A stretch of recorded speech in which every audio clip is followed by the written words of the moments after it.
शुभ प्रभात दोस्तों, आप सबका स्वागत है द स्मार्ट विजन क्लासेस में। आज हमारी इस सोमवार की शुरुआत पॉलिटिकल साइंस राजनीतिक विज्ञान की कक्षा से आज हम लोग करने वाले हैं। आज हम लोग क्वेश्चन के विभिन्न दायरों को देखेंगे। हाँ, वेरी गुड मॉर्निंग। आप लोग का रविवार बहुत बेहतरीन बीता होगा मैराथन के साथ। गिरते वही हैं जो साखे पत्ते, जिनके हुनर में जान होती है, बाकी तो सब उड़ जाते हैं, जो बस उड़ते हैं और उड़ते ही रह जाते हैं। तो लास्ट सेशन हम लोग का काफी अच्छा रहा था। कल आप लोगों ने मैराथन भी देखी होगी। आज हम लोग अपनी श्रृंखला को पुनः आगे बढ़ाते हैं। नए नए सवाल हैं, नए नए तरीके से समझेंगे कि सवाल को किस प्रकार से किया जाएगा। ठीक, आइए देखते हैं श्रृंखला में। और कमेंट सेक्शन में आप लोग अपने उत्तर देते रहिएगा। साथ ही साथ सेशन को लाइक, शेयर, सब्सक्राइब और जो उपयोगी लगे बातें उसको नोट करते रहिएगा। साथ में साथ जिनको भेजना होगा अपने दोस्तों यारों को भेज दीजिएगा कि वो भी सेशन को देख सकें। ठीक है, आइए हम अपने सेशन का प्रारंभ करते हैं अपने इस सवाल से। ठीक, सवालों को मैंने क्या कहा, सवाल को पहले हम पढ़ते हैं आराम से। भारतीय संविधान अनुसूची से संबंधित सवाल है। राज्यसभा में स्थानों का आवंटन। देखिए, सबसे पहले तीसरी अनुसूची में मैं ट्रिक बताया था। मैंने दूसरी अनुसूची के लिए ट्रिक बताया था। दूसरी अनुसूची में जैसे भत्ते, ठीक, भत्ते होते हैं। ठीक, तीसरी में 3 शब्द हैं, तो 3 शब्द वाला क्या चीज है? शपथ है। ठीक, 3 शब्द पे तीसरी अनुसूची शपथ है, तो तीसरी में शपथ है। ठीक, चौथी अनुसूची में क्या है? पांचवी अनुसूची में क्या है? छठवीं अनुसूची में क्या है? छठी अनुसूची में क्या है? छठी अनुसूची में मेघालय। मेघालय मेघालय हमारा मिजोरम, मिजोरम, त्रिपुरा, मेघालय, मिजोरम, त्रिपुरा, ठीक, असम। ठीक, असम इन जनजाति क्षेत्रों के प्रशासन से संबंधित है।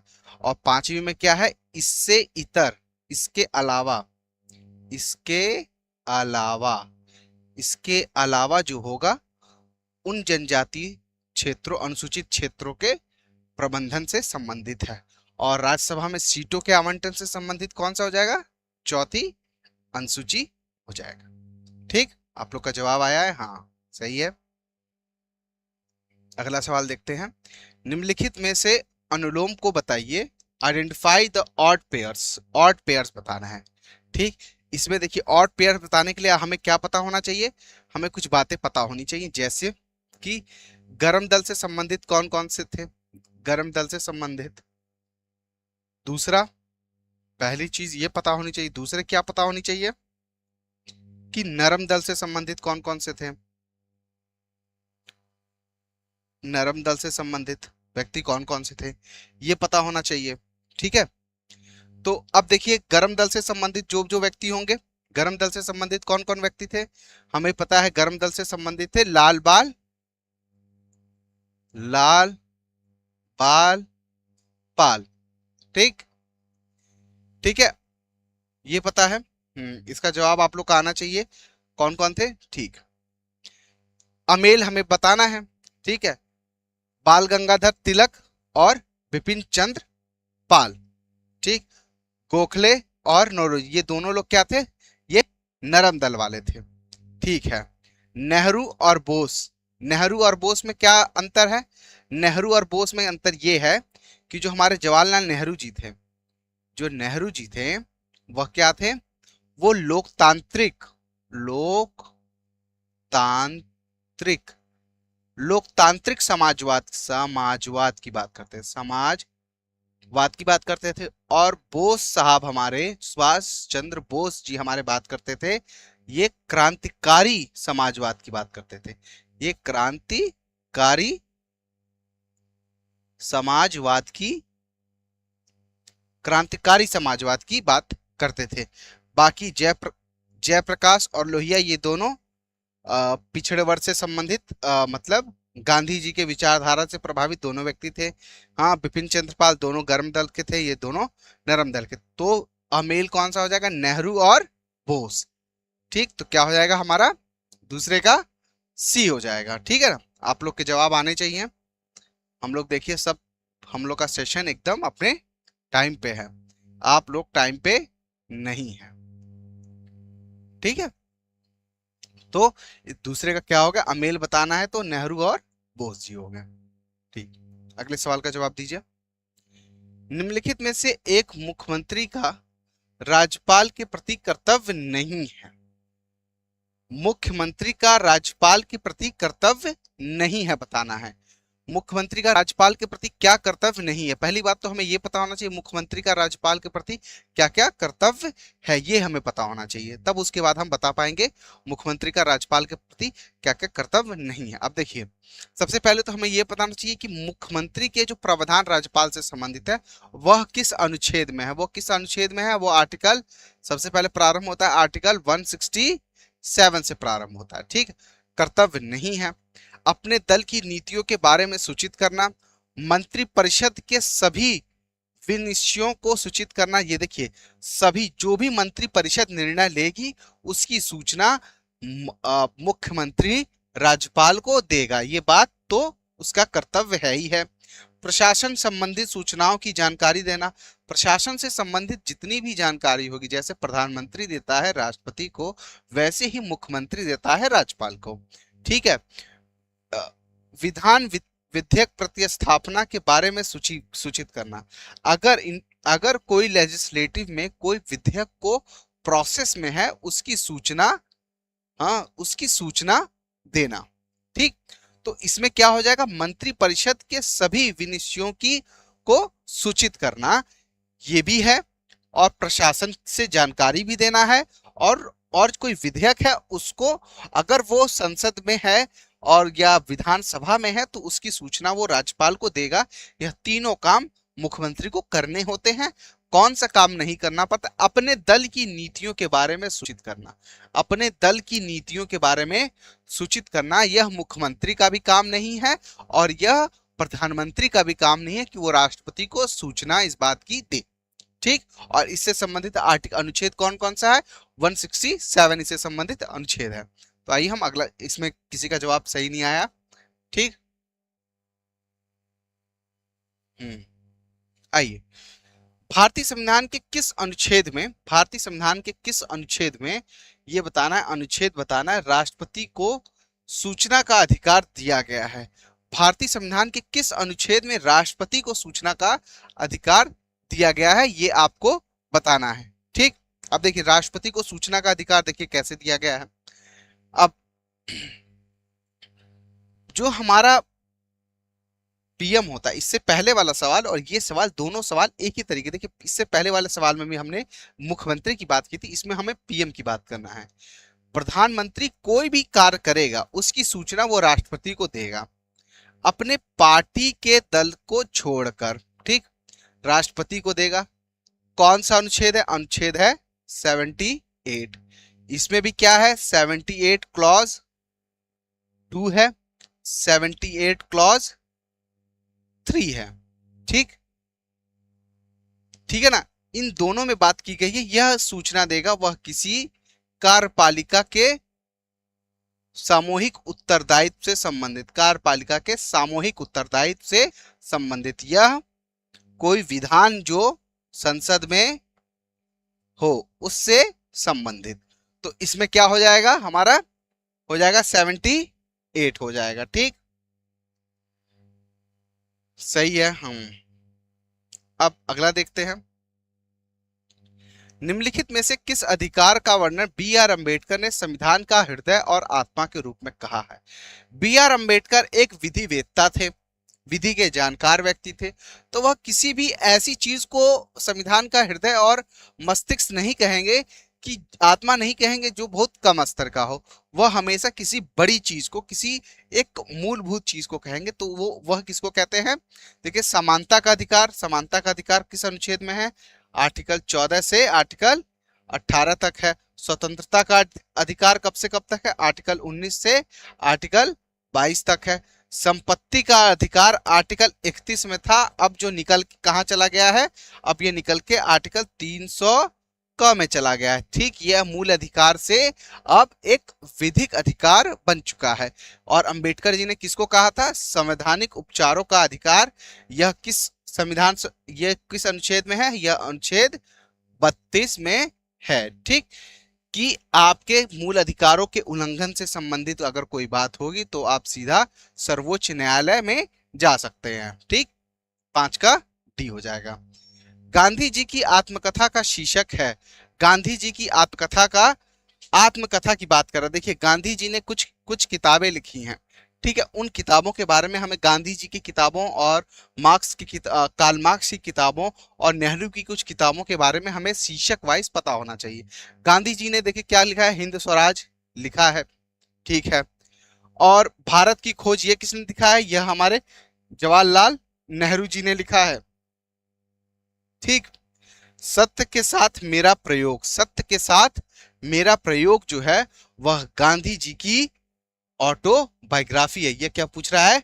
ऑटोबायोग्राफी के बारे में पूछ रहा है। तो क्या हो जाएगा? गांधी जी की ऑटोबायोग्राफी क्या है? सत्य के साथ मेरे प्रयोग हैं। ठीक, अगला सवाल हम देखते हैं। बताइए।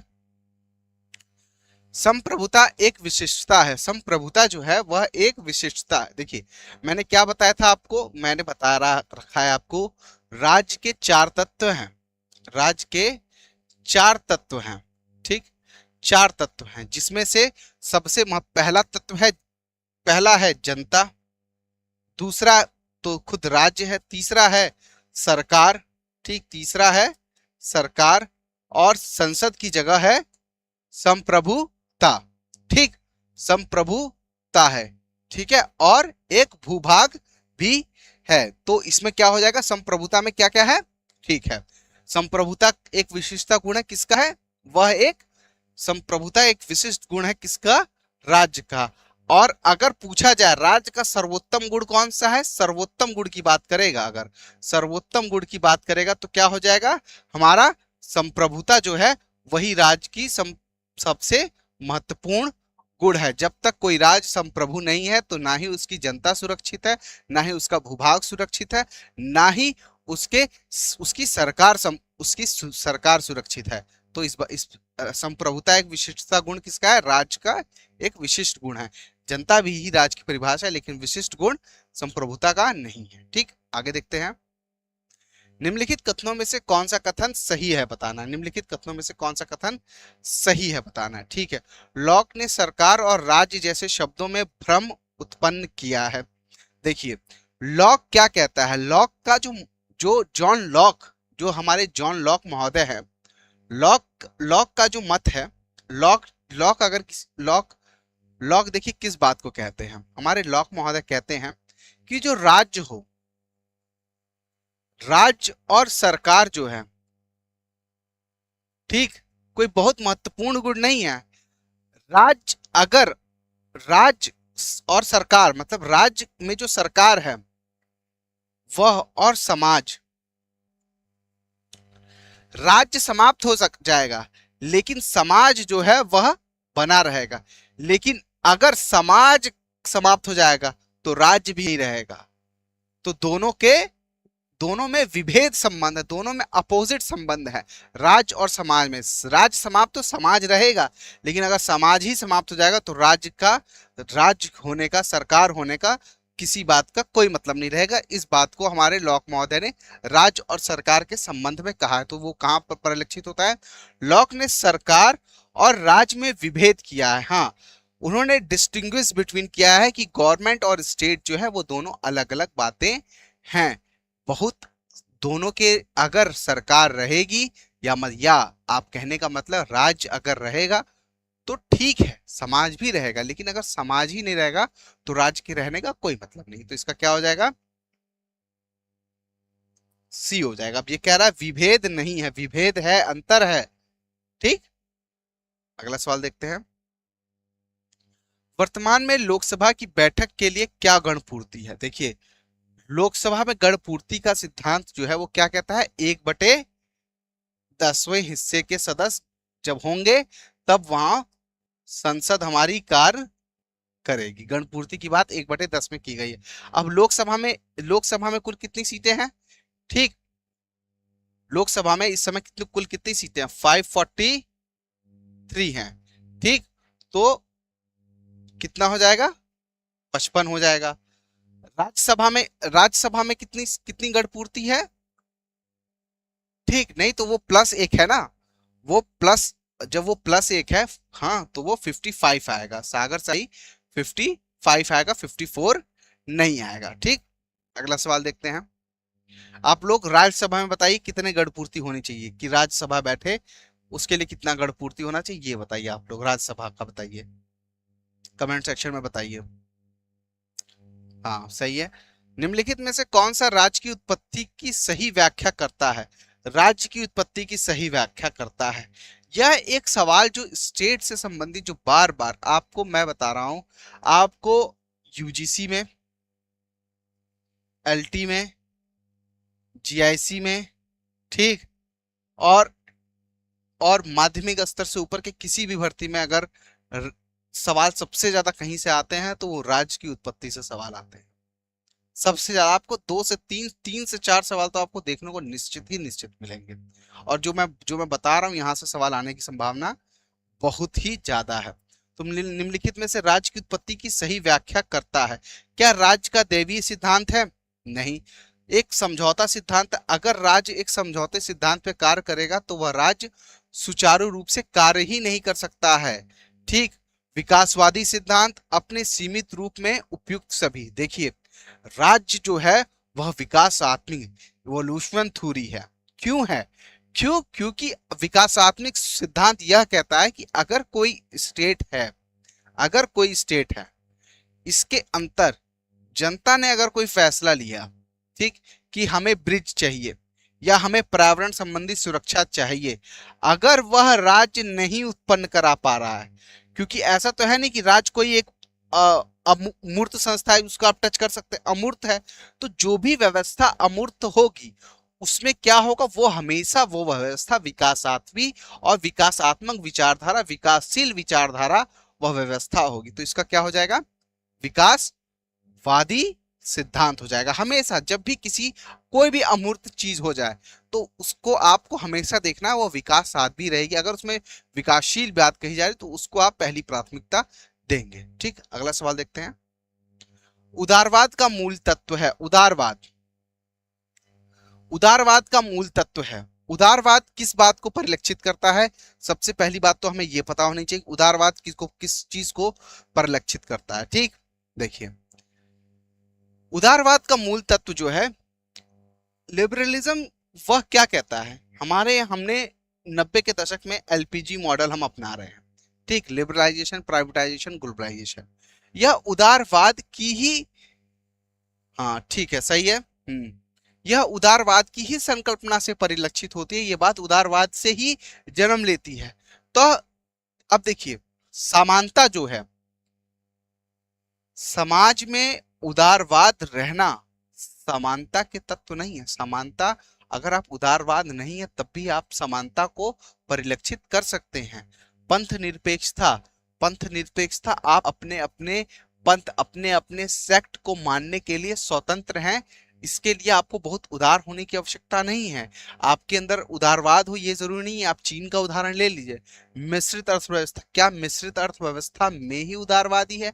नहीं, एक जहां पे एकल अर्थव्यवस्था है वहां पे भी पूंजीवादी अर्थव्यवस्था है, वहां पे भी उदारवादी है। जहां पे कृषि आधारित अर्थव्यवस्था है वहां पे भी उदारवादी है। भारत में आजादी से पहले जो अर्थव्यवस्था थी वो कृषि प्रधान अर्थव्यवस्था थी। अब सर्विस सेक्टर की अर्थव्यवस्था हमारी ज्यादा प्रचलित हो गई। तो उसका मतलब ये नहीं कि हमारी अर्थव्यवस्था उस समय उदारवादी, अब उदारवादी के तत्व हैं।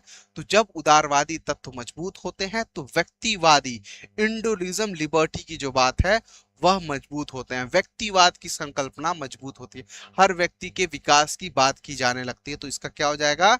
हाँ, इंडिविजुअलिज्म, लिबर्टी की बात की जाएगी। ठीक, तो 11 का ए हो जाएगा। अगला सवाल देखते हैं। निर्वाचन के बाद सरपंच के विरुद्ध अविश्वास प्रस्ताव प्रस्तुत किया जा सकता है। हमें अविश्वास प्रस्ताव सरपंच के संदर्भ में हमें बताना है कि सरपंच के संदर्भ में अविश्वास प्रस्ताव प्रस्तुत किया जाने की बात की। देखिए, आप अभी वर्तमान में ये सवाल की रिलीवेंसी इसलिए है कि पंचायत चुनाव 26 में होने वाले हैं, तो उससे संबंधित, सरपंच से संबंधित सवाल तो आएंगे। अब देखिए अविश्वास प्रस्ताव की अगर ये बात कर रहा है, अविश्वास प्रस्ताव की बात कर रहा है, अविश्वास प्रस्ताव, ठीक। अविश्वास प्रस्ताव के लिए हमें क्या चाहिए? सबसे पहले सरपंच के केस में 2 वर्ष के बाद किया जाएगा। ये नहीं कि अभी सरपंच का चुनाव हुआ आप 1 वर्ष के अंतर ही उस पे अविश्वास प्रस्ताव लेके आ जाए। एक वर्ष के अंदर आप उस पे अ, आप 1 वर्ष के अंतर्गत उस पे, उसके ऊपर 1 वर्ष के अंदर पहले आप उस पे अविश्वास प्रस्ताव नहीं ला सकते हैं, ठीक। फिर क्या कह रहा है? फिर बात की जा रही है अविश्वास प्रस्ताव लाने के लिए कितने सदस्यों का? 2/3, 2/3 सदस्य। कितने दिन पूर्व? कितने दिन पूर्व? 14 दिन, ठीक। तो ये क्या पूछ रहा है? निर्वाचन के बाद सरपंच के विरुद्ध अविश्वास प्रस्ताव प्रस्तुत किया जा सकता है। सरपंच के विरुद्ध अविश्वास प्रस्ताव प्रस्तुत किया जा सकता है मिनिमम 1 वर्ष, ठीक। मिनिमम 1 वर्ष बाद जो है, ये नहीं कि अभी हुआ तो नहीं कर देंगे, नहीं, 1 वर्ष के बाद, मतलब दूसरा वर्ष जो उसका होगा उस वर्ष में आप उसके बात को रखेंगे। 2 वर्ष बाद नहीं, दूसरे वर्ष, जो दूसरा वर्ष होगा, ये वर्ष है, दूसरे वर्ष, दूसरा जो दूसरा उसका कार्यकाल होगा, कार्यकाल का जो दूसरा वर्ष होगा उस वर्ष मिनिमम, ठीक। यह बात, लेकिन यह बात प्रधानमंत्री के संदर्भ में नहीं है, यह बात मुख्यमंत्री के संदर्भ में नहीं है, यह बात विधानसभा के संदर्भ में भी नहीं है, यह बात लोकसभा के संदर्भ में भी नहीं। वहां पे अविश्वास प्रस्ताव चुनाव के किसी भी समय, किसी भी वर्ष और किसी भी संसद के सत्र में चलते वक्त लाया जा सकता है। लेकिन बस ये सरपंच के केस में क्या है कि वह 1 वर्ष बाद, मतलब कार्यकाल के दूसरे वर्ष ही इसको लाया जाएगा, ठीक है। अगला सवाल देखते हैं। निम्नलिखित में से किस मुकदमे में भारत के सर्वोच्च न्यायालय ने संविधान का मूल ढांचा प्रतिपादित किया? अब देखिए, मूल ढांचे का सिद्धांत तो हमें पता है कब आया, केशवानंद भारती केस में आया। ये कब आया? 1973 में आया, ठीक। अब मूल ढांचे का सिद्धांत देखिए लाया क्यों गया, मूल ढांचे की बात क्यों की गई? तो हमारे यहाँ एक केस आया था, हमारे यहाँ जो 25वां संविधान संशोधन था, 25वां संविधान संशोधन, जो कि 1971 में था। इसमें बात की गई थी संपत्ति जो है ना, उस पे बात की गई थी संपत्ति में जो किसी की भी संपत्ति को अग्र करने, मतलब कि ग्रहण करने के लिए जो मुआवजे की राशि, जो मुआवजा शब्द दिया गया था, अगर आप किसी की संपत्ति को ले रहे हैं उसमें एक शब्द है मुआवजा, वहां पे एक शब्द हटा के राशि किया गया था। सुप्रीम कोर्ट ने इसी बात का खंडन किया था कि नहीं, आप राशि नहीं दे सकते, आपको मुआवजा, मुआवजे और राशि में अंतर होता है। मुआवजा जो होता है वो बाजार मूल्य पे तय होता है, राशि जो होती है वह सरकार की इच्छा शक्ति पे तय होती है। तो इस बात का खंडन किया गया था 25वां संविधान संशोधन को, जो सुप्रीम कोर्ट ने अवैध घोषित कर दिया था। इसीलिए जो संपत्ति का अधिकार लाया गया, संपत्ति के अधिकार को इसी की वजह से फंडामेंटल राइट से बाहर रखा गया कि संपत्ति के अधिकार से अगर हम बाहर रखेंगे तभी तो हम दूसरों की संपत्ति को छीन सकते हैं, ठीक। तो ये इसके पीछे की एक हल्की सी स्टोरी थी, ठीक। तो ये क्या हो जाएगा, मूल ढांचे का सिद्धांत कब आया हमारा? केशवानंद भारती केस में आया। अगला सवाल देखते हैं। सरकार का व्यवस्थित वर्गीकरण सर्वप्रथम प्रस्तुत किया गया। सरकार का जो व्यवस्थित वर्गीकरण है, देखिए सरकार के बारे में, व्यवस्थित वर्गीकरण के बारे में अगर बात करेंगे तो ये सबसे पहले कहां प्रस्तुत किया जाएगा? यह सबसे पहले कौन प्रस्तुत करेगा? मैंने क्या बताया था कि जिसने पॉलिटी के विषय में, राजनीति के विषय में, जो राजनीति के विषय में सबसे, राजनीतिक के विषय में सर्वप्रथम उसकी चर्चा करेगा अपनी किताब में, जिसने की पॉलिटिका किताब जो थी, किसकी किताब थी? यह हमारे अरस्तु जी की किताब थी। इन्होंने अपनी किताब में सरकार के व्यवस्थित रूप को वर्गीकृत करने की बात कही है। तो क्या हो जाएंगे हमारे? अरस्तु महोदय हो जाएंगे, एरिस्टोटल हो जाएंगे, ठीक। आगे देखते हैं।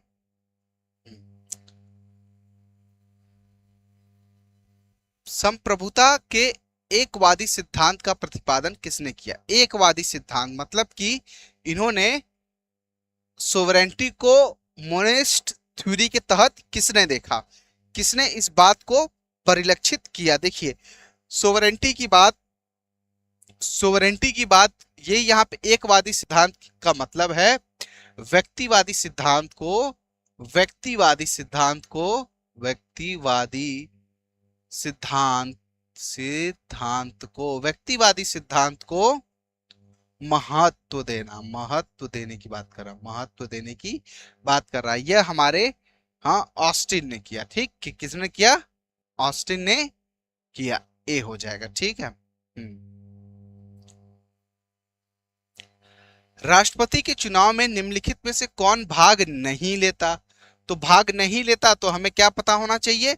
राष्ट्रपति के चुनाव में कौन कौन भाग लेते हैं? कौन कौन भाग लेते हैं? संसद के सभी निर्वाचित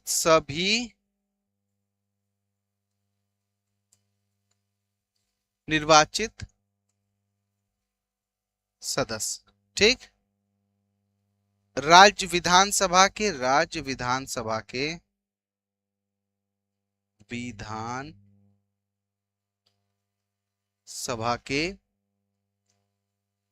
सभी निर्वाचित सदस्य कौन भाग नहीं लेता है? विधान परिषद के निर्वाचित या मनोनीत सदस्य। तो राज्यसभा के निर्वाचित सदस्य भाग लेते हैं, लोकसभा के निर्वाचित सदस्य भाग लेते हैं, विधानसभा के निर्वाचित सदस्य भाग लेते हैं, और इसी में दिल्ली और पौंडीचेरी भी ऐड कर दीजिए, दिल्ली और पौंडीचेरी भी। लेकिन विधान परिषद के निर्वाचित सदस्य भाग नहीं लेते, विधान परिषद के निर्वाचित सदस्य भाग नहीं लेते। ठीक, तो इसका क्या हो जाएगा? डी। अब आप लोग एक सवाल और बता दीजिए, यहां से एक सवाल और बताइए कि राष्ट्रपति के निर्वाचक मंडल की बात कहां कही गई है, किस अनुच्छेद में की गई है? राष्ट्रपति के निर्वाचक मंडल की बात कहां की गई है? 54 में की गई है। और 55 में क्या कहा गया है?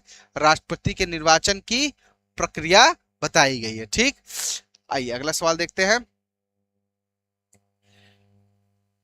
ये जो प्रयांस सिद्धांत जो है यह किसने प्रतिपादित किया और यह सिद्धांत क्या बताता है?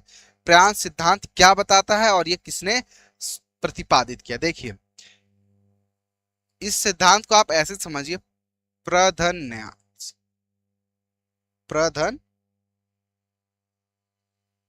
न्यास यह बात कहता है कि अगर किसी के पास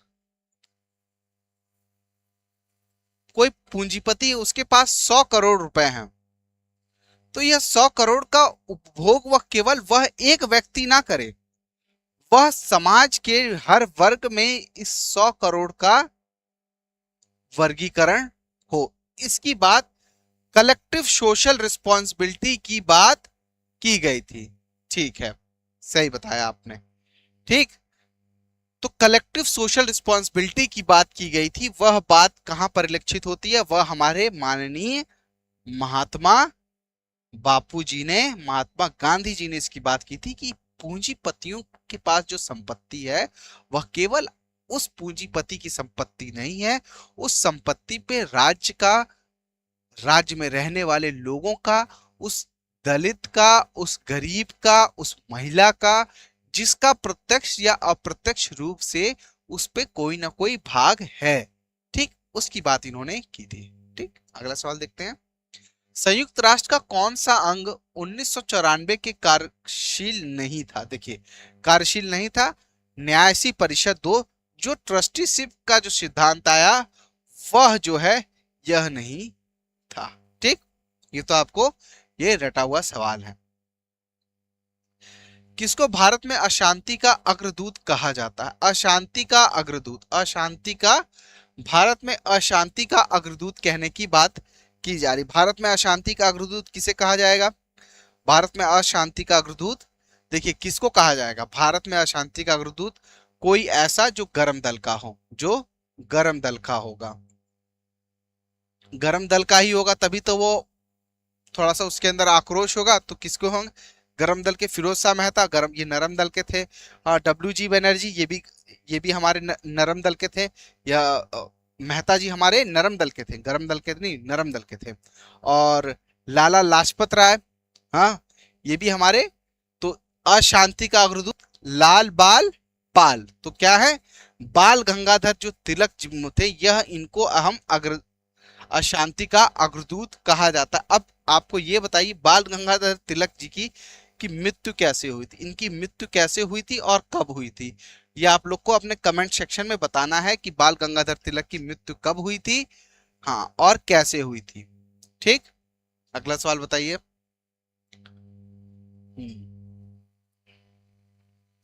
किसने कहा कि राष्ट्रीय दैवीय आदर्श की अभिव्यक्ति एवं उसका रहस्योद्घाटन है, यह किसने कहा था? जो राष्ट्र के दैवीय सिद्धांत की बात सबसे पहले कौन कर रहा है, राष्ट्र के दैवीय सिद्धांत के की बात कौन कर रहा है, यह हमें बताना है।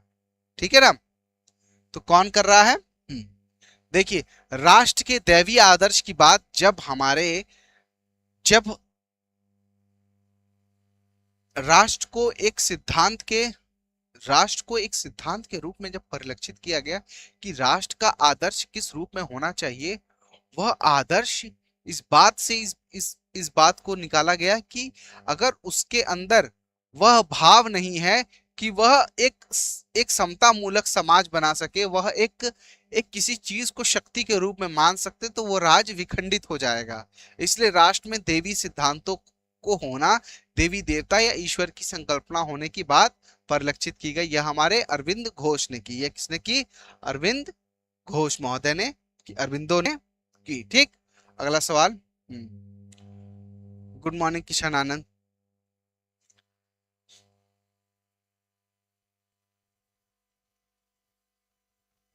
हाँ, ठीक है, निम्नलिखित में से मार्क्स के अनुसार कौन सा ऐतिहासिक परिवर्तन का प्रमुख कारक है? जब भी कभी ऐतिहासिक परिवर्तन होगा, हाँ भाई शुभम प्रूफ भाई, क्या हाल चाल, आप लोग आज लाइव आ गए, बड़ा बढ़िया है। आप लोग के ग्रुप के और सब नहीं आए, सबको आना चाहिए।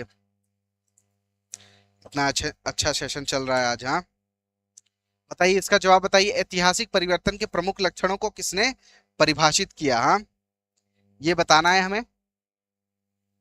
ऐतिहासिक परिवर्तन कब हो सकता है? देखिए, ऐतिहासिक परिवर्तन की जब भी बात की जाएगी तो उसमें किसकी बात की जाएगी? व्यक्ति की बात की जाएगी कि जनता की बात की जाएगी, वर्ग की बात की जाएगी? जब ऐतिहासिक परिवर्तन किसी दल के द्वारा होता है, क्या ऐतिहासिक परिवर्तन किसी दल के द्वारा होता है कि किसी एक व्यक्ति के द्वारा होता है? ठीक है ना, तो ऐतिहासिक परिवर्तन हमेशा मार्क्स के हिसाब से ऐतिहासिक परिवर्तन वर्ग के वर्ग संघर्ष के खिलाफ ऐतिहासिक परिवर्तन।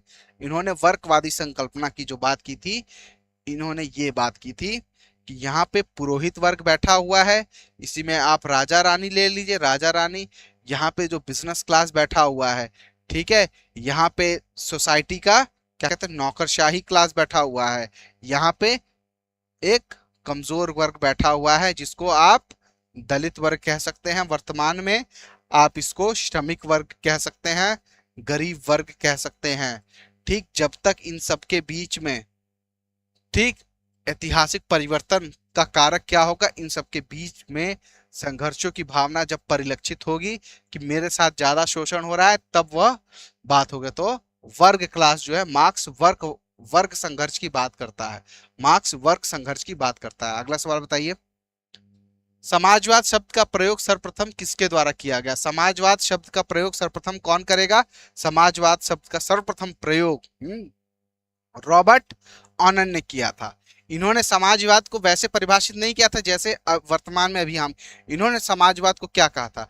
इनके लिए समाजवाद जो था, इनके लिए जो समाजवाद था, समाजवाद वह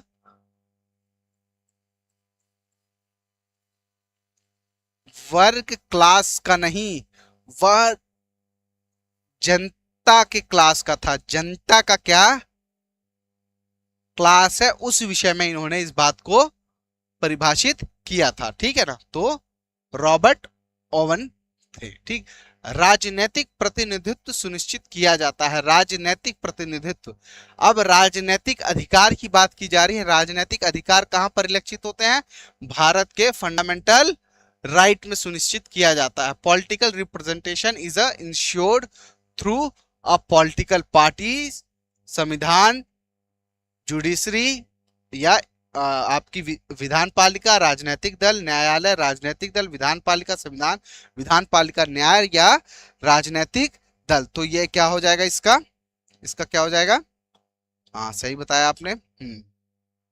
देखिए, जब भी राजनीतिक प्रतिनिधित्व मतलब फंडामेंटल राइट की बात की, फंडामेंटल राइट को कौन कौन सुरक्षित रख सकते हैं? राजनीतिक दल। हाँ भाई, अगर किसी के फंडामेंटल राइट का हनन किया जा रहा है तो राजनीतिक दल सबसे पहले आएंगे, विधान पालिका आएगी, ठीक आएगी, संविधान आएगा, ठीक। लेकिन न्यायालय उस समय तो नहीं आएगा राजनीतिक प्रतिनिधित्व स्थापित करने के लिए कि इसका भी राजनीतिक प्रतिनिधित्व हो, कि किसी पार्टी का नहीं है। संविधान देखिए, हमारी जुडिशरी को मतलब नहीं है कि क्या कहते हैं राजनीतिक दल में दलितों का या पिछड़े वर्ग का सामंजस्य है कि नहीं है। न्यायालय को इस बात से कोई मतलब नहीं है, ठीक है। न्यायालय का ये विषय नहीं है, लेकिन राजनीतिक दलों का ये विषय है, इसलिए वो महिला को रिप्रेजेंटेटिव देते हैं, इसलिए वो किसी अनुसूचित जाति, अनुसूचित जनजाति को रिप्रेजेंटेटिव देते हैं। हमारी विधान पालिका है, वहां दिया जाता है, और संविधान में तो इस बात को स्पष्ट किया ही गया है। तो क्या हो जाएगा? 23 का सी हो जाएगा, ठीक। सही है। भारत एक गणराज्य है क्योंकि भारत एक गणराज्य, India is a republic because. गणराज्य का मतलब क्या होता है? देखिए, गणतंत्र का मतलब सबसे पहले पता होना चाहिए कि गणतंत्र किसको कहेंगे। गणतंत्र उसको कहेंगे कि राजा का बेटा राजा नहीं होगा, मतलब कि राष्ट्रपति का बेटा राष्ट्रपति नहीं होगा, ठीक। जनता द्वारा डायरेक्ट या इनडायरेक्ट, हाँ प्रणाम जी, डायरेक्ट या इनडायरेक्ट रूप से चुना जाए वो होगा। अब गणराज्य का मतलब क्या होगा? भारत के गणराज्य का मतलब होगा कि भारत का जो राष्ट्रपति है वह हमारे यहाँ राजा का बेटा राजा है, मतलब राष्ट्रपति का बेटा राष्ट्रपति हो, ऐसी व्यवस्था नहीं है। तो क्या हो जाएगा? उसका चुनाव होगा। भारत में राष्ट्रीय अध्यक्ष का निर्वाचन होता है, ब्रिटेन में राष्ट्रीय अध्यक्ष का निर्वाचन नहीं होता है। वहां पे जो महारानी एलिजाबेथ है उन्हीं का बेटा ही निरंतर राष्ट्रपति बनेगा या उनकी बेटी बनेगी, ठीक। वह एक क्रम चला आया है। 24 होगा, 25 पे आइए। धन विधेयक को परिभाषित किया जाता है। अभी मैंने कल या परसों किसी के साथ चर्चा होते समय मैंने धन विधेयक के विषय में बताया था कि धन विधेयक और संविधान में बजट की जो बात की गई है वह कहाँ की गई है, ठीक। तो धन विधेयक की बात कहाँ की गई है? हमारे धन विधेयक की बात 110 में की गई है। इसमें 112 में क्या क्या कहा गया? वार्षिक वित्तीय विवरण, जिसको हम बजट कहते हैं, ठीक। सही है। निम्नलिखित में से कौन सी पुस्तक लोकमान्य तिलक ने नहीं लिखी? अब देखिए, लोकमान्य तिलक ने जो पुस्तक नहीं लिखी वह हमें बताना है। देखिए, सबसे अच्छी लोकमान्य तिलक जी की जो किताब है वह किताब है गीता रहस्य, the Arctic home of Vedas. इन्होंने वेदों के विषय में बताया है कि वेद में कैसे एक सिविल इंजीनियरिंग की भी बात की गई है, डिफरेंट डिफरेंट इंजीनियरिंग की बात की गई है इस किताब में, इन्होंने यह बताया है, ठीक। और हिंद स्वराज किसकी है? हमारी हिंद स्वराज हमारी गांधी जी की है, ठीक है ना। हिंद स्वराज गांधी जी की किताब है, तो नहीं है, ए हो जाएगा, ठीक। अगला सवाल, केंद्र तथा राज्यों के मध्य विवाद किसके अंतर्गत आता है? केंद्र और राज्यों के मध्य अगर कोई विवाद आए तो वह किसके अंतर्गत आएगा? तो यह बताना है। देखिए, केंद्र और राज्य, कोई भी विवाद की 3 श्रृंखला है। अगर कोई विवाद आ रहा है, विवाद, उसकी 3 श्रृंखला है। एक है प्रारंभिक अपीली श्रृंखला, ठीक। दूसरा है संवैधानिक अपीली श्रृंखला, ठीक। एक अंतिम अपीली श्रृंखला, अंतिम अपीली श्रृंखला, ठीक है। अब ये बात कर रहा है केंद्र और राज्य के मध्य अगर कोई विवाद आता है तो वह सुप्रीम कोर्ट के द्वारा उसका प्रारंभिक क्षेत्राधिकार है, उसका प्रारंभिक क्षेत्राधिकार है। तो प्रारंभिक क्षेत्राधिकार है, यह किस अनुच्छेद में परिलक्षित होता है? यह किस अनुच्छेद में परिलक्षित होता है? यह परिलक्षित होता है आर्टिकल 131 में, अनुच्छेद 21 में यह सुप्रीम कोर्ट का अपीलीय क्षेत्र, प्रारंभिक क्षेत्र अधिकार है। ठीक, अगला सवाल बताना है, कौटिल्य का मंडल सिद्धांत किससे संबंधित है? कौटिल्य का जो मंडल सिद्धांत है, the theory of Mandal is related to which? Theory of Mandal किससे संबंधित है? कौटिल्य। कौटिल्य क्या है? अर्थशास्त्र, भारतीय अर्थशास्त्र में जिसको विष्णुगुप्त भी कहा जाता है, तो वह किससे संबंधित है यह बताना है। कौटिल्य ने किससे संबंधित बातें की हैं? देखिए, हमें कौटिल्य का बस यही पता हो जाए, कौटिल्य ने जो मंडल शास्त्र कहा है, मंडल सिद्धांत कहा है, यह इन्होंने विदेश नीति से संबंधित कहा है, यह उन्होंने विदेशी नीति से संबंधित कहा है। लेकिन जो प्रशासन से संबंध में वो क्या कह रहे हैं, ये अमात्य के निर्माण की बात कर रहे हैं, अमात्य के निर्माण की बात कर। आर्थिक नीति में तो उन्होंने पूरी अर्थशास्त्र लिखे, न्यायिक नीति में भी उन्होंने कहा है, तो क्या हो जाएगा? ए हो जाए, इसका विदेश नीति हो जाएगा। ठीक, बी हो जाएगा। मंडल सिद्धांत किससे है? बी से है। अगला बताना है, संविधान के किस अनुच्छेद के अंतर्गत 6 वर्ष से 14 वर्ष के बच्चों को शिक्षा का मौलिक अधिकार बना दिया गया? संविधान के किस अनुच्छेद के अंतर्गत शिक्षा को मौलिक अधिकार बना दिया गया, ये हमें बताना है। ये कौन सा है संविधान संशोधन? 86वां संविधान संशोधन द्वारा इस बात को डाला गया। ठीक है ना। अब ये कब, क्या कहते हैं, इसमें क्या संशोधन किया गया? इसको भाग 3 के 21A में जोड़ दिया गया। और ये था कहां पे? यह हमारे डीपीएसपी में था। ठीक, अब वहां पे क्या पे है? अब वहां पे प्री प्राइमरी की बात की गई, वहां पे प्री प्राइमरी एजुकेशन की बात की गई है। ठीक, तो 86वां संविधान संशोधन द्वारा इस बात को हटा दिया गया। अगला सवाल, हॉब्स के लेविनियात में प्रयुक्त कॉमनवेल्थ शब्द का अर्थ क्या है? ये जो कॉमनवेल्थ गेम की जो अभी 2030 में भारत में होने वाला है, अब उसमें जो कॉमनवेल्थ है उसकी संकल्पना से क्या मतलब है, इस बात को कहा गया है। ठीक है ना। इसमें कॉमनवेल्थ शब्द का क्या अर्थ है? देखिए, कॉमनवेल्थ कैसा एक क्या इस बात से समझ में आ रहा है? यह बात समझ में आ रहा है, यह एक सामूहिक देशों का समूह है। सामूहिक देशों का समूह है। क्या इनकी सोवरेंटी पे कोई असर है? क्या इनकी संप्रभुता पे कोई असर है? कोई असर नहीं है। संप्रभुता बनी की बनी रहेगी। ठीक, संप्रभुता खंडित, भारत अगर कॉमनवेल्थ गेम का सदस्य बना तो उससे भारत की संप्रभुता खंडित हुई नहीं हुई, भारत को आर्थिक और मदद ही प्राप्त हुई है, कोई भारत का हनन नहीं हुआ। तो इसमें क्या आ जाएगा? समाज, राज्य, सरकार के लिए सामूहिक नाम। ठीक, समाज और राज्य जब इसका शब्द का पहली बार प्रयोग किया गया था। ठीक, अगला सवाल देखिए, नेचुरल स्टेट्स की बात की गई थी। ठीक है ना। अब आते हैं, आधुनिक दल व्यवस्था का उद्भव प्रथमतः कहाँ हुआ? आधुनिक दल व्यवस्था की मेरी पार्टी जो है, दल व्यवस्था की जब बात की जा रही है, वह कहाँ पे हुआ? जो सबसे पहले दल कहाँ बने, सबसे पहले किसने सभी देशों पर राज किया? उसी ने। कौन है? इंग्लैंड। ठीक, ग्राम पंचायत अपने सभी कार्यों के लिए किसके प्रति उत्तरदायी है? ग्राम पंचायत अपने सभी कार्यों के लिए किसके प्रति उत्तरदायी होगी? ग्राम पंचायत अपने सभी कार्यों के लिए, ग्राम पंचायत जो है वह सभी कार्यों के लिए उत्तरदायी होगी, ग्राम सभा के प्रति उत्तरदायी होगी। ग्राम सभा में प्रत्यक्ष लोग ही आते हैं, तो इसी से वह उस पे निर्धारित होगी। अगला बताना है, एक राज्य जो अपने नागरिकों को अधिकतम सामाजिक सुविधा प्रदान करता है, वह एक राज्य जो अपने नागरिकों को अधिकतम सामाजिक सुविधा प्रदान करता है। सामाजिक सुविधा प्रदान करने की बात की जा रही है। देखिए, सामाजिक सुविधा कहाँ प्रदान की जाएगी? भारत में सामाजिक आर्थिक सुधार की बात कहाँ की गई? सामाजिक प्लस आर्थिक सुधार की बात कहाँ की गई है? डीपीएसपी में की गई। इसी को क्या कहा जाता है? कल्याणकारी राज्य की अवधारणा। कल्याणकारी राज्य की अवधारणा जो कहां से कहां तक है?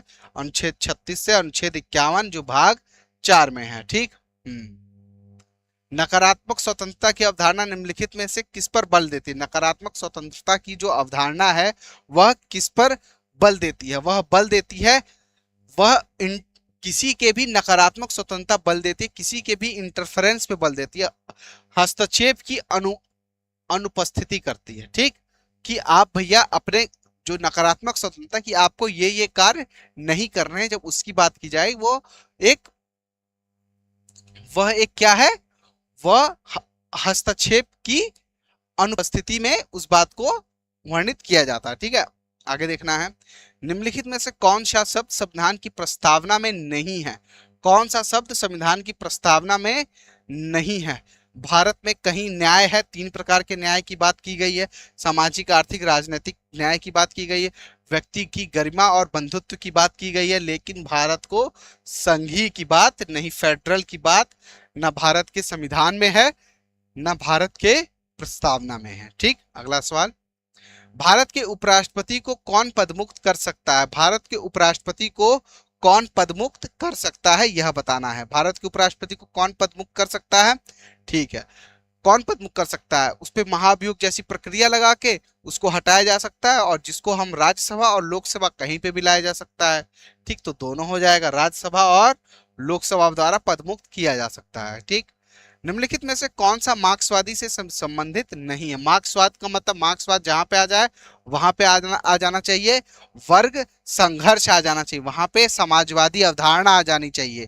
ठीक है, हाँ, तो क्या हो जाएगा? मार्क्सवाद से क्या है? इतिहास में भौतिकवादी व्याख्यान। हाँ, भौतिकवादी व्याख्यान की का मतलब कि जिसपे किसका नियंत्रण है, किसका नहीं नियंत्रण है, संसाधनों पे कौन नियंत्रित कर रहा है, कौन नहीं कर रहा है, उसकी बात कर रहा है। वर्ग संघर्ष की बात कर रहा है, क्लास स्ट्रगल की बात कर रहा है, जो अभी मैंने डायग्राम बताया था। सरप्लस वैल्यू की सरप्लस चीज होगी वो किसके पास जानी चाहिए? पूंजीपति ने तो अगर 100 करोड़ रुपए कमाए तो उसने 50 करोड़ का तो भोग कर लिया, लेकिन जो 50 करोड़ जो बचे हैं, वह जो सरप्लस उसके पास बचा है वो सोसाइटी में डिस्ट्रीब्यूट करना चाहिए। तो इसका क्या हो जाएगा? इस सरप्लस भी तो उसने कह दिया। यदेम सत्यम की जो बात की गई है, यह इसका सिद्धांत नहीं है, यह सिद्धांत है हमारे कौटिल्य के अर्थशास्त्र का सिद्धांत है। ठीक है, किसी प्रांत के राज्यपाल को the governor of state has कोई विवेकाधिकार। अभी देखिए, कल परसों जब चर्चा हो रही थी तो मैंने कहा था विवेकाधिकार की शक्ति किसको प्राप्त है, किसको नहीं प्राप्त है। ठीक है, तो विवेकाधिकार की शक्ति किसको प्राप्त है? राज्यपाल को प्राप्त है। किसको नहीं प्राप्त है? राष्ट्रपति को कुछ निश्चित मामलों में विवेकाधिकार है। किसको है? कुछ हमारे राज्यपाल को है। राज्यपाल को विवेकाधिकार का जो आर्टिकल किसमें दिया गया है? आर्टिकल 200 में इस बात को, अनुच्छेद 200 में इस बात को परिलक्षित किया गया है। अगला सवाल, अंबेडकर के सामाजिक व राजनैतिक दर्शन का सर्वोत्तम महत्वपूर्ण पहलू क्या है? अंबेडकर के सामाजिक और राजनैतिक दर्शन का सर्वोत्तम पहलू क्या है, यह बताना है। अंबेडकर जी किस बात को परिलक्षित करते थे? वह बात करते थे सबसे पहले सामाजिक न्याय होना चाहिए, इसीलिए हमारे प्रस्तावना क्या है? सामाजिक, आर्थिक, राजनीतिक न्याय। सबसे पहले सामाजिक न्याय, फिर आर्थिक न्याय, फिर राजनीतिक न्याय। तो सामाजिक न्याय अंबेडकर जी की सबसे पहले प्राथमिकता, राजनीतिक दर्शन उनके सामाजिक न्याय पे था। ठीक है, अगला सवाल, भारतीय संविधान की दार्शनिक आधार भूमि क्या है? भारतीय संविधान की दार्शनिक आधार भूमि क्या है? भारतीय संविधान की अगर दार्शनिक आधार भूमि कहेंगे कि जहां से अगर संविधान की कोई बात अगर नहीं समझ में आ रही है तो सर्वोच्च न्यायालय वो किस बात को देखेगा? वह भारत की प्रस्तावना को जाके पढ़ेगा। वो प्रस्तावना में भारत का दार्शनिक आधार बताया गया है। ठीक है, यह क्या है? प्रस्तावना है।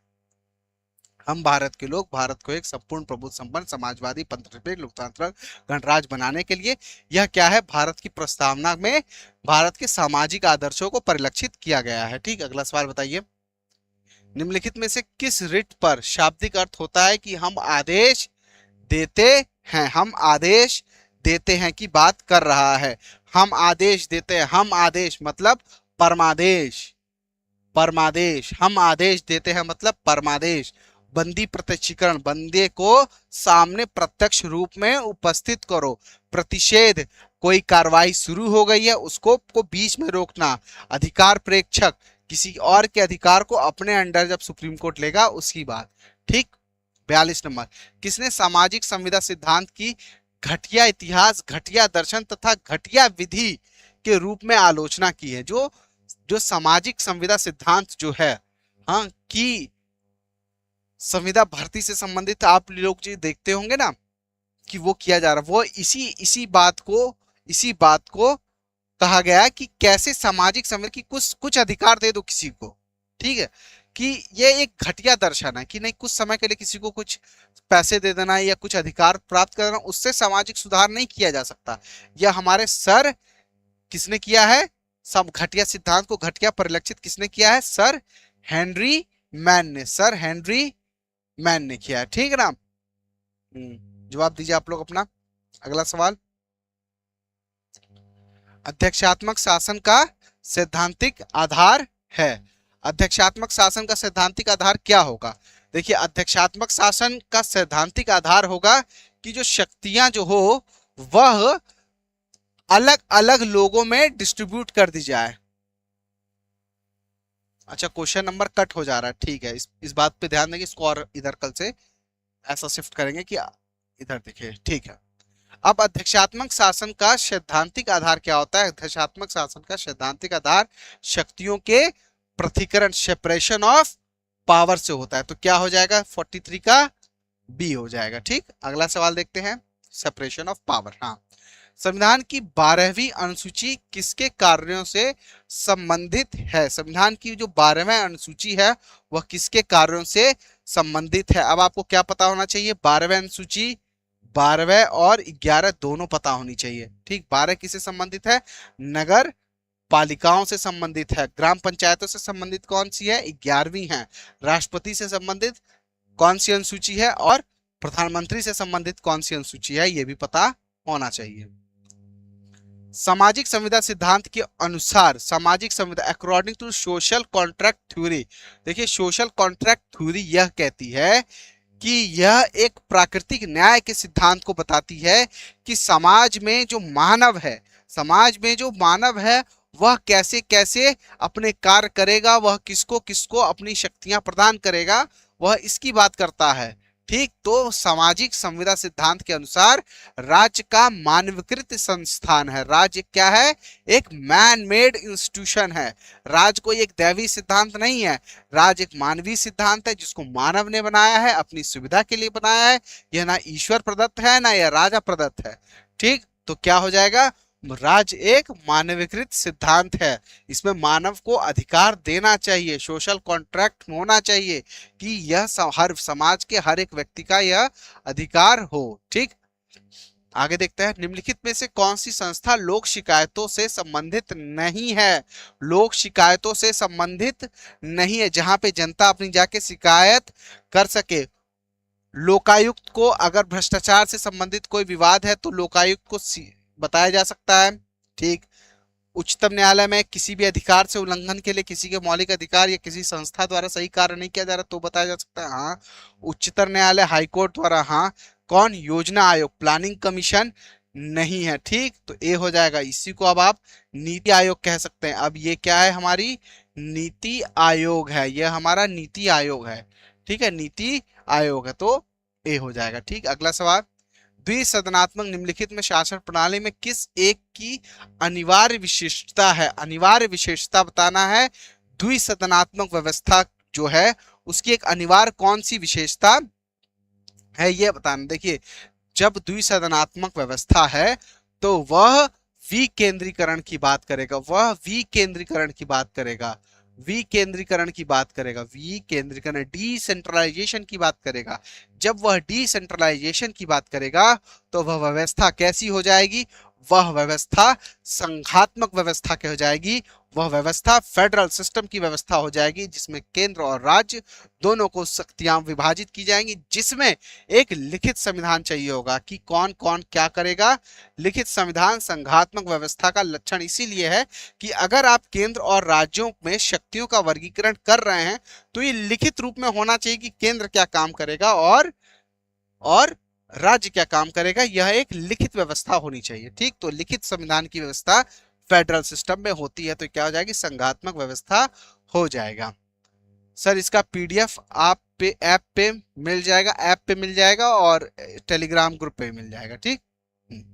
अगला सवाल बताइए, लॉक का विश्वास था कि संप्रभुता, लॉक ने संप्रभुता के विषय में क्या कहा था? लॉक ने सबसे पहले तो राज्य के विषय में क्या कहा था? लॉक ने राज्य के विषय में कहा था कि राज्य जो है वह कानून के द्वारा चलना चाहिए। राज्य जो है वह क्या होना चाहिए, उसके अंदर सोवरेंटी अपने सर्वोच्च स्तर पे होनी चाहिए। तो लॉक का विश्वास था कि संप्रभु वह हो सकता है जहां पे कानून की बाध्यता हो। अगर कानून की बाध्यता नहीं होगी तो कोई भी कभी भी अलगाववादी जो संस्कृतियां हैं, वह अलगाववादी जो दल है, वह कभी भी प्रभावित हो सकते हैं। तो विद्यमान कानून को उसने बाध्य बनाया था, bound to existing the law, उसके प्रति बाउंड होना चाहिए। ठीक, अगला सवाल बताना है, निम्नलिखित में से कौन प्राचीन भारतीय विचारकों द्वारा प्रतिपादित राज्य के सप्तांग सिद्धांत के 7 अंगों में नहीं है? ये सप्तांग सिद्धांत जो किसने दिया था? सप्तांग सिद्धांत हमारे कौटिल्य के अर्थशास्त्र में दिया गया था। ठीक, तो इन्होंने पुरोहित की बात, कभी स्वामी की तो बात की गई है, अमात्य की बात की गई है, राजा की बात की गई है, कोष की बात की गई है, दंड की बात की है, लेकिन पुरोहित की बात कभी नहीं की गई है। पुर की बात की गई, फोर्ट की बात की गई है, कोष की बात की गई है, लेकिन पुरोहित की बात इन्होंने कभी सप्तांग सिद्धांत में नहीं किया है। ठीक,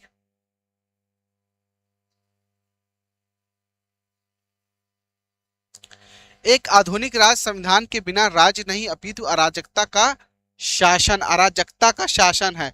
यह कथन किसका है? अराजकता को एक आधुनिक राज संविधान के बिना, मतलब संविधान को जो कौन व्यक्ति जो संविधान को सर्वोच्च बताएगा, जिसने संविधान को सबसे पहले बनने की प्रक्रिया में देखा हो। ठीक, तो वो कौन होंगे? जैली नेक होंगे। इन्होंने संविधान को बहुत बेहतरीन चीज बताई। इन्होंने कहा कि संविधान के बिना जो है वह अराजकता अपने चरम पे होगी। वहां पे मानव मानव से भेद करेगा, मानव मानव और पशुओं के अधिकारों में मतभेद होगा। जो प्राकृतिक न्याय का सिद्धांत है वह जेरी नेक का ही सिद्धांत है। यहीं से प्रभावित होकर हमारे पंडित दीनदयाल नेहरू ने भी इस बात को अपने कई किताबों और डिस्कवरी ऑफ इंडिया में जब वो भारत माता को बताते हैं तो वहां पे भी इन्होंने इस बात को उल्लेख किया है। ठीक, निम्नलिखित वक्तों में से कौन सा एक संवैधानिक सरकार की प्रकृति को ठीक प्रकार से स्पष्ट करता है? किसकी प्रकृति को? संवैधानिक सरकार की प्रकृति को। संवैधानिक सरकार की प्रवृत्ति को कौन स्पष्ट कर सकता है? संवैधानिक सरकार की प्रकृति को एक गवर्नमेंट है, जो एक लिमिटेड गवर्नमेंट मैक्सिमम गवर्नेंस की जो बात की गई है, जो संवैधानिक सरकार को लिमिट, मतलब कि सरकार जो है वह सीमित सरकार हो, बाकी चीजों पे जनता का शासन हो, जनता उस चीज को अपने हिसाब से कर सके। तो सीमित शासन जो होता है वह संवैधानिक सरकार की प्रकृति को स्पष्ट करता है। व्यक्ति के स्वतंत्रता के अधिकार की रक्षा करना यह संवैधानिक सरकार की उपेक्षा नहीं, यह मौलिक अधिकार की उपेक्षा है। व्यक्तियों के अधिकारों की सुरक्षा करना यह भी फंडामेंटल राइट की बात है। उपयुक्त सभी तो होगा नहीं। ठीक, तो लिमिटेड गवर्नमेंट की जो बात है, मैक्सिमम गवर्नेंस, ठीक, ये होगा। हाँ, discovery of India Jawaharlal Nehru ji की है, उसी में इन्होंने इस बात को आगे बताया। जो प्राकृतिक न्याय, उन्होंने कहा कि नदियां, तालाब यही भारत माता है, यही जो पेड़ पौधे हैं, ये जो भारत की हड़प्पा सभ्यता से लेके जो वैदिक सभ्यता है, मौर्यकालीन सभ्यता है, वही भारत माता है। उन्होंने कहा सबको जीने का अधिकार होना चाहिए। जिम कॉर्बेट में जो पशु पक्षी है उनको भी जीने का अधिकार होना चाहिए। उसी बात को वो बात इन्हीं से प्रेरित होके लिखी गई थी। ठीक, वो सबसे पहले इन्होंने कही थी। यह कौन निश्चित करता है कि कोई विधेयक वित्त विधेयक है अथवा नहीं है? वित्त विधेयक और धन विधेयक के विषय में किसको अनन्य अधिकार प्राप्त है?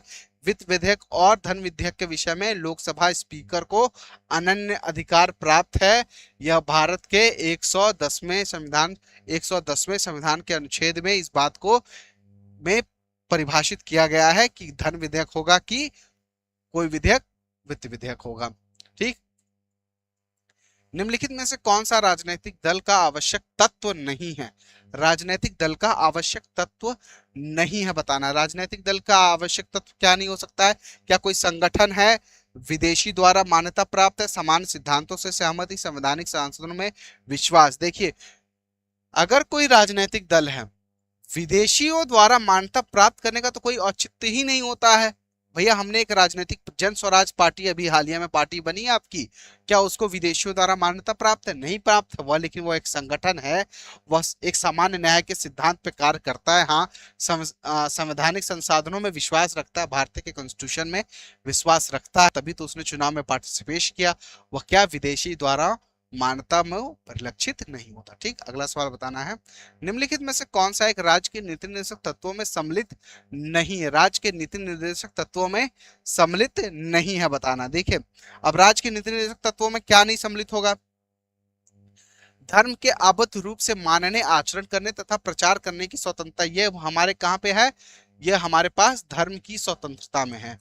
धर्म की स्वतंत्रता, ठीक, स्वतंत्रता में, धर्म की स्वतंत्रता में है। तो कहाँ पे है? 25 से 28 तक बात किया गया है, तो ये हमारे फंडामेंटल राइट में है। ठीक है, समान न्याय, निःशुल्क विधिक सहायता, 43वां संविधान संशोधन, अनुच्छेद कारीगरों को लिए निर्वाह मजदूरी, ये भी वनों तथा वन्य जीव की सुरक्षा, ये तीनों के तीनों डीपीएसपी है। धर्म, ये हमारा आर्टिकल 25 है जो फंडामेंटल राइट है, ये डीपीएसपी नहीं है। ठीक, 1936 में किसने कहा कि गांधीवादी जैसी कोई चीज नहीं है? 1936 में किसने कहा कि गांधीवादी विचारधारा जो है ऐसी कोई चीज ही एग्जिस्ट नहीं करती है? कौन कहेगा ऐसी बात? गांधीवादी विचारधारा जैसी कोई चीज नहीं है, यह कौन कहेगा? यह वही व्यक्ति कहेगा जो उस व्यक्ति की खुद की इच्छा हो, जिसने उस बात को खुद ही मार्केट में लेके आया हो, खुद ही किया हो। तो वो हमारे महात्मा गांधी जी इस बात को कह सकते हैं कि गांधीवादी जैसी चीज कुछ नहीं है, ये कुछ नहीं है, यह केवल एक जीवन जीने की बात है। ठीक, लोक संप्रभुता के दर्शन को सर्वप्रथम किसने प्रतिपादित किया? लोक संप्रभुता, लोक संप्रभुता की मतलब कि जनता के शासन को कौन सबसे पहले कहेगा? जो यह मतलब समाजवादी विचारधारा है, तो समाजवादी विचारधारा पे हमें कहाँ जाना है? रूसो पे जाना है। ठीक,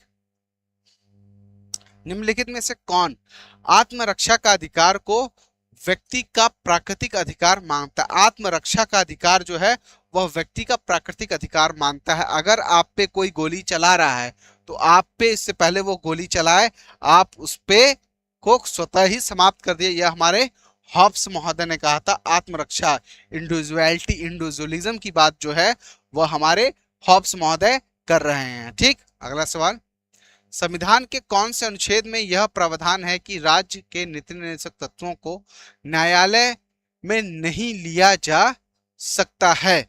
यह राज्य को जब परिभाषित किया जा रहा होगा तभी इस बात को कहा गया होगा। देखिए 36 में क्या है?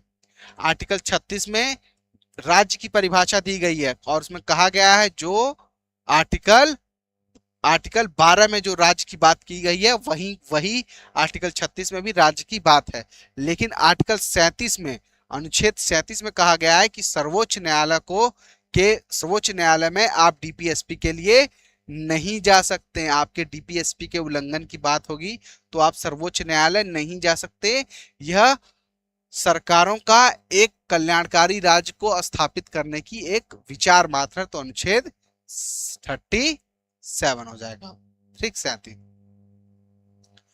राज्यसभा में विशिष्ट ज्ञान अथवा व्यवहारिक अनुभव संपन्न कुछ सदस्यों को मनोनीत किया जा सकता है। किस क्षेत्र के होने चाहिए? किस क्षेत्र के होने चाहिए? साहित्य के होने चाहिए, हाँ, विज्ञान के होने चाहिए, कला के होने चाहिए। ठीक है, ये सभी। ठीक, क्या हो जाएगा? ये सभी 12 सदस्यों को राष्ट्रपति मनोनयन करता है। ठीक है ना, तो वो सभी क्षेत्रों से होने चाहिए। ठीक, ये क्या हो जाएगा? यह कथन किसका है कि स्वतंत्रता और समानता साथ साथ नहीं रह सकते? स्वतंत्रता और समानता साथ साथ नहीं रह सकते। देखिए ये क्यों बात कही जाए? देखिए स्वतंत्रता और समानता, अगर मैं सबको समानता से रहना चाहिए, सबके लिए समान न्याय होना चाहिए, लेकिन स्वतंत्रता मेरा मन कर रहा है कि मैं सड़क के बीचों बीच लेट जाऊं, मेरी स्वतंत्रता है, लेकिन समानता नहीं है। ठीक है ना, तो ये क्या हो जाएगा? किसका सिद्धांत है? लॉर्ड एक्टन का सिद्धांत है। स्वतंत्रता और समानता साथ साथ नहीं चल सकते। ठीक है, यदि सदन का सत्र हो गया है तो इसे आहूत करने के लिए कौन अधिकृत है? इसे आहूत कौन कर सकता है? संसद का अगर सदन हो गया, सत्रावसान हो गया है, तो उसे आहूत कौन कर सकता है? इसे आहूत कौन कर सकता है? भारत का केवल राष्ट्रपति कर सकता है। यह किस अनुच्छेद में कर सकता है? यह भारत के अनुच्छेद, संसद को आहूत करने की शक्ति का किसमें है? 85 में भारत के राष्ट्रपति को है। किस संविधान संशोधन द्वारा मंत्रियों की संख्या लोकसभा की कुल संख्या के 15% निश्चित की गई थी? और यह क्यों किया गया था? यह इसीलिए किया गया था कि एक समय मंत्रियों की इतनी सारी संख्या हो गई थी कि समझिए कि 100 मंत्री हो जाते थे और पता ही नहीं चलता था कौन किस विभाग का मंत्री है। तो यह भारत के 91वां संविधान संशोधन द्वारा इसको 15% निश्चित कर दिया गया, जो हमारे 2003 में आया। ठीक, तो आज का सत्र यहीं तक। आप लोग को ये सत्र कैसा लगा अपने लाइक शेयर कमेंट के बाद इस सेशन को और देखिएगा, और इसकी जो पीडीएफ है वह आपको मिल जाएगी। और जो सुपर टैट के बैच हैं, ये सारे बैचेज हैं, यहाँ पे देख लीजिए आप लोग। ये एक पॉलिटिकल साइंस का बैच है, इसको भी आप लोग देख लीजिए। ठीक, ये सारे बैचेज हैं, मैम के बैचेज हैं, ये सर पढ़ा रहे हैं आपकी इंग्लिश प्रतिष्ठा बैच में। और जो बच्चे पूछ रहे थे कि टेलीग्राम चैनल क्या है, टेलीग्राम चैनल पहले ये एंड्रॉयड ऐप को द स्मार्ट विजन क्लासेस आप अपने मोबाइल में डाउनलोड कर लीजिए, और उसके बाद जो इसका टेलीग्राम का चैनल का जो एक टेलीग्राम चैनल है द स्मार्ट विजन क्लासेस करके है, उस पे जाइए, आप ज्वाइन हो जाएंगे।